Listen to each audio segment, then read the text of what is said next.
High guys, आज मैले यो ड्रेस लगाएको छु नि, जुन ड्रेस यो चाहिँ मेरो लागि एकदमै प्रिसियस छ। यसमा माया र सम्झना छुपेको छ हैन। यो चाहिँ मेरो माइली फुपूले दिसेको, मेरो बुवाको ट्विन्स हैन। भन्छन् बुवा भएन भने फुपूलाई भेट्नु रे हैन, फुपूलाई माया गर्नु रे भनेर भनिन्छ। आमा भएन भने मामालाई भेट्नु, मामालाई माया गर्नु भन्छन् हैन।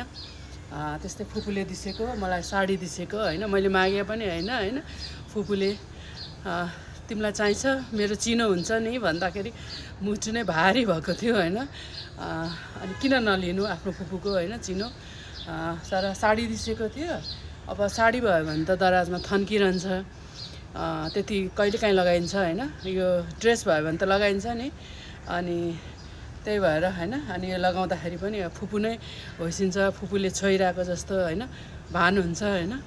अनि यति मायाले सिलाएको छ, यति गरेको छु हैन, यस्तो राम्रो छ हैन। सबै कुरा मैले सबैलाई बाँडिसकेँ है, तर यो चाहिँ म दिन सक्दिनँ कि कसैलाई पनि, राखिरहन्छु। अनि आज चाहिँ म हैन फ्रेस भएर अनि फुपूलाई एकदमै याद आएर हैन फुपूको, अनि मैले यो ड्रेस लगाएको हैन। सिलाउनु पनि एकदमै राम्रो सिलाइदिएको छ हैन। अम्बिका दिदीले सिलाइदिएको, कस्तो राम्रो सिलाइदिनु भएको छ। अनि फुपू आई मिस यु हैन, एकदमै याद आएको छ, एकदम याद आउँछ, माया पनि एकदमै गर्छु हैन। त्यसको लागि देखावटी गर्न आउँदैन हैन, भित्रदेखि नै माया हो हैन। फुपूलाई मैले बारम्बार भेटिरहन्थेँ, यो गरिरहन्थेँ हैन। धेरै याद सम्झनाहरू छ फुपूको। आई मिस यु फुपू, आई लभ यु हैन। रेस्ट इन पिस, एकदम जहाँ हुनुहुन्छ राम्रोसँग भगवानको काखमा हुनुहुन्छ हैन।